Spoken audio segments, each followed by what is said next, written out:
Hello and welcome to ITV News Meridian. Tonight's headlines in the southeast. The man who murdered Sir David Amess MP in Leigh-on-Sea is told he will die in prison as the judge sends him down for the rest of his life. A family statement was read by police. It breaks our heart to know that our husband and father would have greeted the murderer with a smile of friendship and would have been anxious to help. How sickening to think what happened next. It is beyond evil. A second P&O ferry is detained at Dover over safety concerns, making sailings before Easter increasingly unlikely. How first impressions count, a new look for Harvey and many others who are being helped back into the world of work. And Save Our Gin, the scheme to stop a key ingredient becoming extinct in the southeast. Evening, the terrorist who murdered veteran Southend MP Sir David Amess was today handed a rare whole-life prison sentence. It means 26-year-old Ali Harbi Ali will die behind bars. Well, afterwards, in a statement, Sir David's family described the murder as beyond evil, and former Maidstone MP Anne Widdecombe spoke of the shock at losing her best friend in Parliament. Joe Caution was at the Old Bailey. Ali Harbi Ali said he wanted to die and be a hero for his atrocities. Instead, the 26-year-old will spend the first of many nights in a cold and tiny prison cell as he begins his whole life sentence. The judge said the murder of Sir David Amess struck at the heart of our democracy, and he praised the Southend West MP's family for their bravery throughout the trial. This is a statement read out on their behalf by the Metropolitan Police. There is no elation in our family today following this sentencing. Our amazing husband and father has been taken from us in an appalling and violent manner. Nothing will ever compensate for that. We will wake each day and immediately feel our loss. We will struggle through each day for the rest of our lives. Our last thought before sleep will be of David. We will forever shed tears for the man we have lost. We shall never get over this tragedy. It breaks our heart to know that our husband and father would have greeted the murderer with a smile of friendship and would have been anxious to help. How sickening to think what happened next. It is beyond evil. But it's that Mr. Southend smile that will live on in the memory of so many who knew him. Anne Widdecombe, the former MP for Maidstone, has been supporting Sir David's family throughout the case. You've lost a friend here and have had to sit through this trial listening to every detail. What has it been like for you? Well, I mean, I think all of us have been to hell and back. It's been appalling. It's still unreal. I still think he's going to come in the door, and that, when I'm visiting the family, he's going to come in. It's the loss, a really major loss of one of my best friends, certainly my best friend in Parliament. The terrorist who killed the Conservative MP is one of just a handful of prisoners in England to be given a whole life term. He will spend the rest of his days behind bars, and after today, he'll be forgotten. As for Sir David Amess, his legacy and great contribution to public life will continue to be remembered. Joe Caution, ITV News at the Old Bailey. Well, the Old Bailey also heard today about the massive impacts of the murder on Sir David Amess's team in Southend, where he was so popular, of course. Our reporter Kit Bradshaw is there for us. Kit, the court read an impact statement from one of Sir David's staff as well. Yes, at that sentencing hearing that we heard about in Joe's report, an impact statement was read to the court by Julie Cushion, one of the dedicated members of Sir David Amess's team here in Southend, and she spoke of her stress and guilt every time she drives past the murder scene at Belfair's Methodist Church in Leigh-on-Sea, and also of her ongoing fears for Sir David's successor as the MP for Southend West, Anna Firth, and her safety. And I spoke to Anna Firth earlier, and she'd spent the morning with some of Sir David's former colleagues, and she says it's been difficult for all of them. They have been put through reliving the most inconceivable moments, horrendous moments. They've been put through that quite unnecessarily, and they need support and recognition for their courage and fortitude in all they did at the time, and all that they've done to secure this guilty verdict and this full life order. She also told me that Sir David's dedication to this constituency was second to none, and he was an amazing local representative. And that sentiment's echoed by friend and former colleague James Duddridge, who represents the neighbouring constituency of Rochford and Southend East. It gives us something to focus on without always mentioning his name, bringing back bad memories, but thinking about the positive impact that he's made, the lasting impact he's made on the city of Southend. He would be amazed at the impact he's had. I can almost hear him heckling me from the side saying, "That's not what you said last week, James. You were complaining about me turning up at something without telling you about it." But he was always the one, the contrarian. He'll be sadly missed. James Duddridge reflecting there on how proud he is and Anna Firth is that they now represent parts of the city of Southend. That city status bid, something that Sir David was such a campaigner for. But they also spoke to me of their dedication and determination to continue with another part of Sir David's legacy, and that's to continue those face-to-face constituency surgeries so that the people that represent this place continue to be an integral part of the community. Kit Bradshaw in Southend, thank you very much indeed. Next, within the last few hours, P&O has invited maritime inspectors back on board to re-inspect one of 2 ferries detained at Dover for failing safety checks. P&O ships have not operated on the route since sacking 800 staff without notice almost 4 weeks ago. And as lorry drivers continue to wait without facilities in queues over 20 miles long, industry experts are calling for an urgent review of Operation Brock due to concerns for drivers' welfare. Well, Sarah Saunders is above the M20 at Junction 8. Sarah, clearly P&O is desperate to restart operations.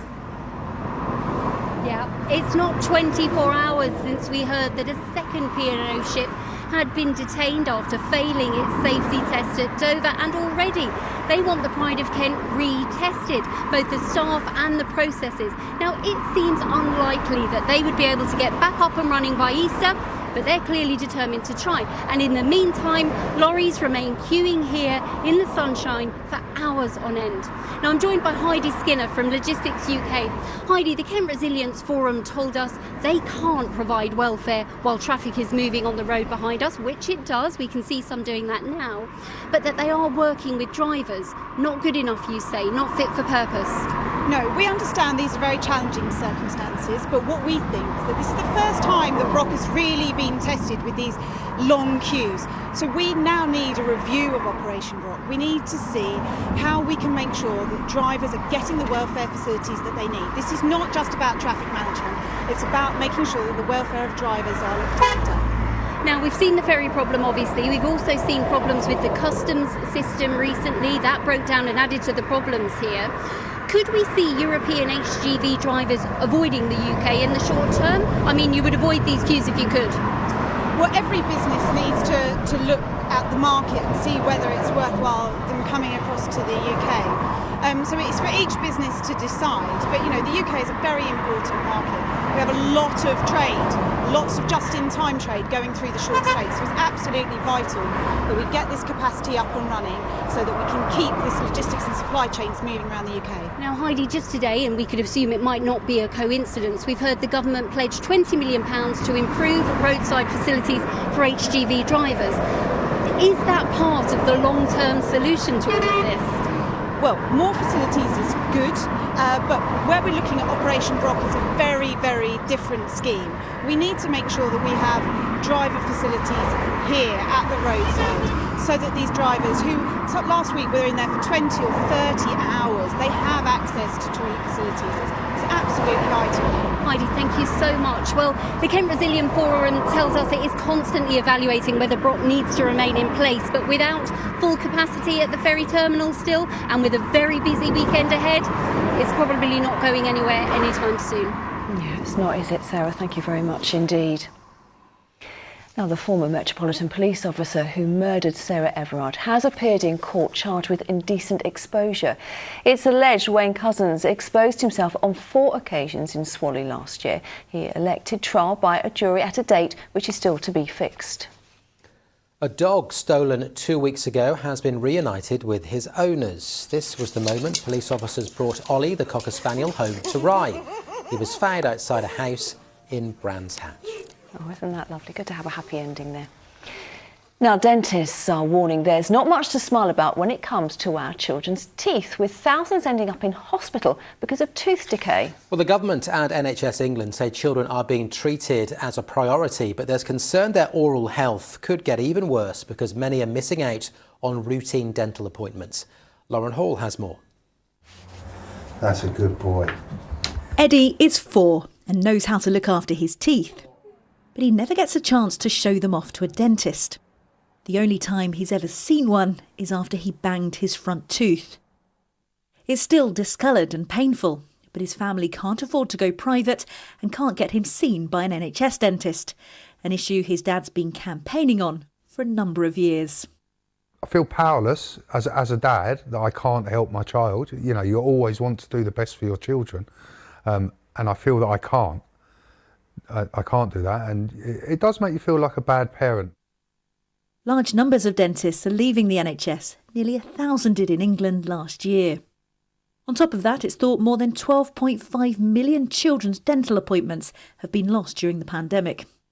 It means there are now unprecedented backlogs at a time when tooth decay remains the #1 reason for young children to be admitted into hospital. It's a real cause for concern for this dental therapist who works in Brighton. I have personally had a few cases, unfortunately, where the tooth decay has gone too far and it's now into the nerve. And at that stage, your only option is a root canal or to have the tooth removed. It's why some schools and nurseries are running their own educational programmes, teaching children how to look after their teeth from a young age. How many times a day do you brush your teeth?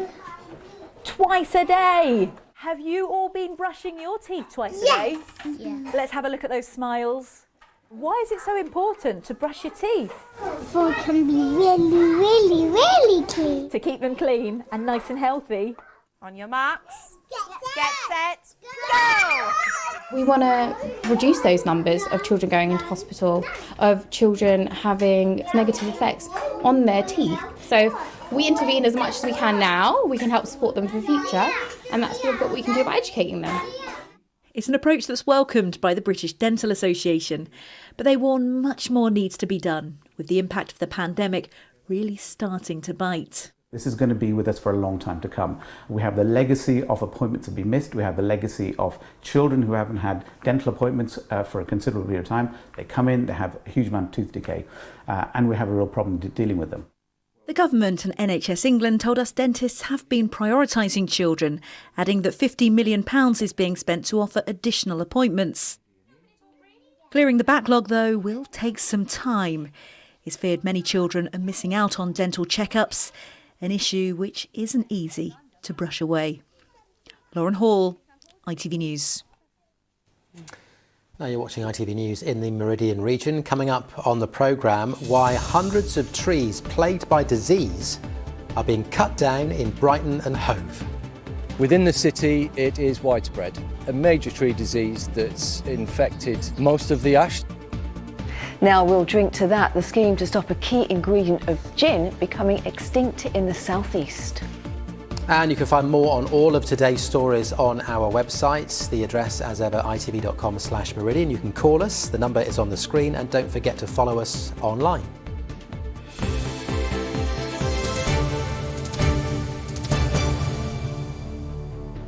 Well, the ITV Evening News continues with the national and international news at 6:30. For all this, let's to London and Lucrezia Millarini. Jailed for life, the terrorist who murdered Sir David Amess. The MP's family have described his death as beyond evil and say they will never get over this tragedy. MPs rally around the Prime Minister and the Chancellor, but not everyone's towing the party line. Who could be next to hear from the Met Police? What happened when this Northern Ireland football boss said women are more emotional than men? And the World War wreckage restored to its former glory. We've been up in the sky with the world-famous Spitfire. Join me for those stories and much more at 6:30. We certainly will. Now, around 40,000 trees could be chopped down across Brighton and Hove because ash dieback. The start warning comes as work begins to remove hundreds of trees from a badly affected woodland on the outskirts of the city. Well, the fungus which attacks ash is spreading right across the southeast. Let's go to Tom Savidis, who's live for us in Withdean Park for us this evening. Tom. Yes, well, work is already well underway here to remove those infected trees. This pile shows just some of those that have already been chopped down. But with ash dieback spreading rapidly right across the southeast, the race is truly on to try to stop this disease from causing even more damage. Within seconds, a tree struck by ash dieback is taken down. One of around 200 at Withdean Park that have been infected. A total of 40,000 ash trees across Brighton and Hove are at risk. Millions more across southern England. The majority will be chopped down. It's not just here in Brighton and Hove. Within the city, it is widespread. It's a major tree disease that's infected most of the ash, certainly in woodland sites like this. It's been here for a number of years. We're just at the beginning of the programme of removing the infected ash, and it is going to take a number of years to do that. There's no treatment for ash dieback. The fungus, originally from Asia, was first identified in the UK in 2012. It's been attacking trees since then. It causes an uncontrollable primary infection, which leads to other diseases that causes trees to decay and fall over. The only option is to remove them. It's looked at ecologically, has been carried out to make sure there's no bats, nesting birds, etc. The tree's then removed. Once it's removed, the tops are then reprocessed either by chipping, whole tree chipping, small tree chipping. For those who use this wood, it's a major blow. Well, I think it's a great pity. I come here every day, sometimes twice a day. It's the only local woodland really around here that you can take your dogs for a walk. And the great thing about it is that it's just so beautiful here. Unfortunately, they have to be removed. Otherwise, if they're not, other trees become infected as well, and it makes the matter even worse than it already is at the moment. Yeah, it's very, very sad. Ash dieback isn't just affecting woodlands here in Brighton and Hove. The disease is spreading at an alarming rate right across England, and the number of trees that have to come down is truly staggering. The Woodland Trust estimates around 80% of ash trees across the UK, that's tens of millions, will die as a result of the disease, changing the landscape forever. Well, this is just the first phase of that removal operation, but those working on the projects are keen to stress that all those dead or infected ash trees will be replaced with other varieties to ensure that woodland like this thrives for centuries to come. OK, Tom, for the time being, thank you very much indeed. Now, when you're going for a job interview, it's important to make good first impression, but that might not be easy if you can't afford the right clothes to wear. Well, it's a problem which is affecting more people, according to organisations set up to help them. They offer clothes which have been donated to people who need them to help them get back into the world of work. James Webster reports. You feel more comfortable.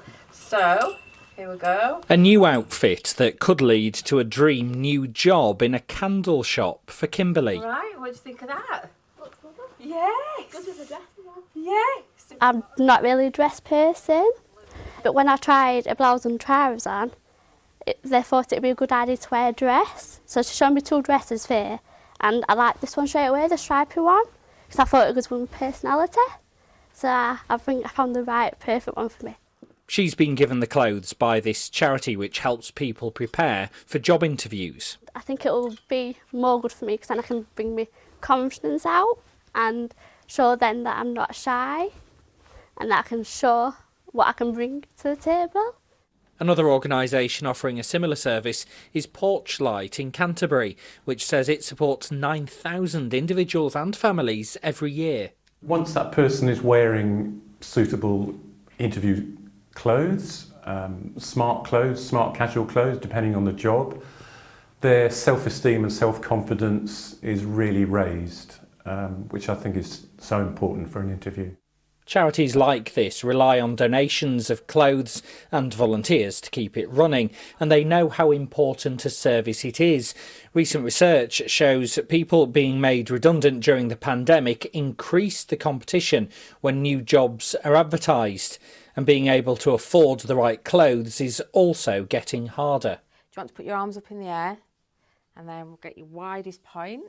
Harvey is the latest person coming here to be measured up. We've got a couple of suits, different colours, so we've got black and grey. He's got an interview in the next few days. With the current cost of living crisis, we're seeing a 60% increase in referrals at the minute when we compare it to last year, this time last year. A service like this shouldn't exist, however we do, and it's great we're out there and people are really reaching us, so the people that really need us are finding us now. And then when we saw you in that suit at the end, we were... People who've benefited from services like this often come back to share their good news. I went for the second interview the following day, and it was, to be precise, what waitress, and I got it. I think they are doing a fantastic job, building confidence and making people feel comfortable in themselves. I feel great because look at me, this is who I am. I'm able to just wake up, throw on what I need and feel comfortable. That's the main thing, because my mindset has always been you be professional and then you can be comfortable. Now it's comfortable while being professional. Before I had no confidence. Whenever I applied for a job, I'm like, I'm not going to get this job. And now I've got the attire to do it and the support behind me to do it. I feel like I can nail anything. After trying a few options, Harvey's really happy with this three-piece suit. I've never really wore a suit ever, so wearing a suit were a big change for me. And as soon as I put it on, my confidence went from like here to so much higher. I feel like I look so much better than what I normally do. Brilliant. Do you like it? You look great. Yeah? Preparing for a job interview is always stressful, but the team here hope they can take away part of that worry by helping with that all-important first impression. James Webster, ITV News. Such a good idea, it really is. Clothes are so vital to, I think, to everything. They give you confidence as well. Harvey liked that suit, you can tell. He looked good in it as well, very smart. All good. Now, it is a vital ingredient of one of the nation's favourite drinks, but it's in danger of becoming extinct in southern Britain. We're talking about juniper, which is used to make gin. Yes, and at the moment our gin distilleries have to import juniper, but there is a conservation project underway to save and improve the homegrown plant, which is being supported by a distillery in Maidstone, as Richard Slee found out. The juniper bush is one of our 3 native conifers, and they grow mainly on chalk grasslands. But there are now just half the number of bushes there were 50 years ago. The reasons are mainly overgrazing and changes in the way land is managed. And so Matt Pitts is leading a project using seeds carefully propagated in the Millennium Seed Bank. We're going to different landscapes across the south of England and we're actually scraping to create bare ground. We're going to be sowing juniper seeds back into those scrapes to allow them to naturally regenerate. There are dozens of these scrapes cut into the chalk landscape, all done with the help of local farmer Josh Stratton, whose family has been farming here for 3 generations. We feel where the juniper's been in trouble for a while, this is a great way to restore it, and our legacy will hopefully be that future generations got a thriving colony of juniper here at Stockton. One place that would benefit from a thriving juniper crop is the Maidstone distillery. Juniper is the main ingredient to make gin, and at the moment all juniper is imported. Most of the botanicals used here are locally sourced, often by foraging at nearby Ranscombe Farm, so access to local juniper would be ideal. People really connect to produce or drinks that they're enjoying when they know that the ingredients that made it actually originated from this country or local to them. So it'd be wonderful to use locally grown juniper. Access to locally produced juniper is still some years away yet, but this conservation work is a start. This is the sort of results the project is hoping to achieve. The seeds for these bushes were sown as part of a trial about 10 years ago, and it's hoped these bushes will soon be bearing fruit. The Plant Life Group is now planning conservation work in many more chalk grassland areas, with the region's gin distilleries keeping a keen eye on developments. Richard Slee, ITV News. See, I wish I liked gin. It looks so elegant, but it just makes your face go all funny. Do Really? you like gin? I am quite partial to a gin, yes. Oh, it doesn't make your face go funny then? Well, it depends. All depends what you We'll put talk in about it next week. Right, let's talk about the weather. Pippa is in the studio with us for Easter. All right, we're not quite there yet, but how is it shaping up? Yeah, it actually looks pretty decent. As far as British bank holiday weekends go, a lot of dry weather, some decent sunshine, and actually fairly warm as well. But of course, Easter notoriously up and down. It varies from year to year. Let's take a look at some of the highest and lowest Easter temperatures we've had. So the warmest Easter day on record for England, back in 1949, temperatures peaked at a whopping 29.4 Celsius over the weekend. That was in Camden Square in London. Easter did fall quite late that year, 17th of April, the same as this year. Meanwhile, the coldest daytime temperature for England over the Easter weekend, a little more recent, 1998, but minus 0.4 Celsius. So I think hats and gloves required for the Easter egg hunt that year. You definitely needed that. And at Easter, you could get snow more likely then than you could at Christmas, which sounds bizarre. Yeah, well, statistically speaking, yes, it doesn't always happen in practice. But let's take a look at the sort of average days of snow we expect to see across the month. So December, usually expect 3.9 days of snow. That rises to 4.2 in March. So statistically, if Easter falls early in March, then yeah, it could be more likely to snow than at Christmas. Not so in April, but that picture we've just seen was actually taken this time last year. This chat was going really well until you talked about snow. Sorry. I know. Well, hopefully not. Hopefully it will be sunglasses and sunscreen and no thermals, hopefully. Here's Philippa. She's coming next with your forecast.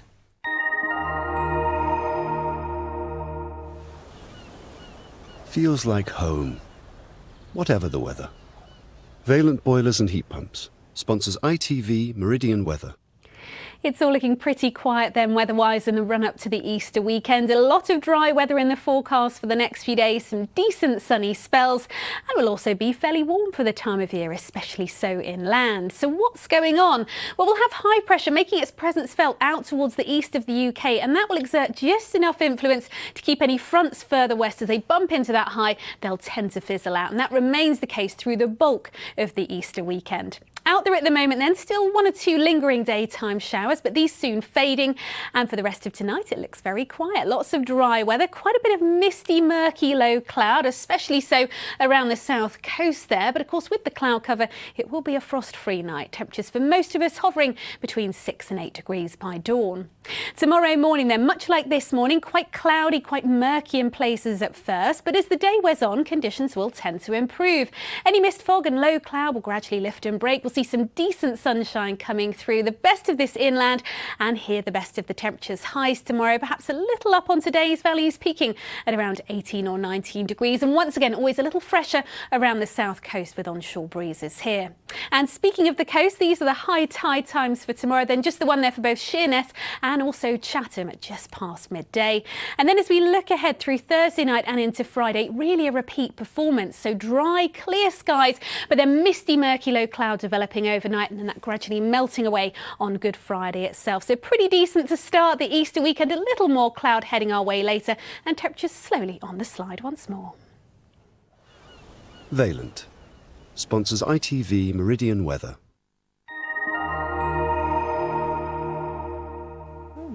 That is it from us for the time being. The ITV Evening News is, of course, coming next. Lucrezia Mellarini is in the seat this evening. Right, she'll have your late news, so do join her a bit later on. But for now, from all the team here at ITV Meridian, thank you very much for watching. Have a lovely evening. We'll see you tomorrow. Bye-bye. Bye-bye.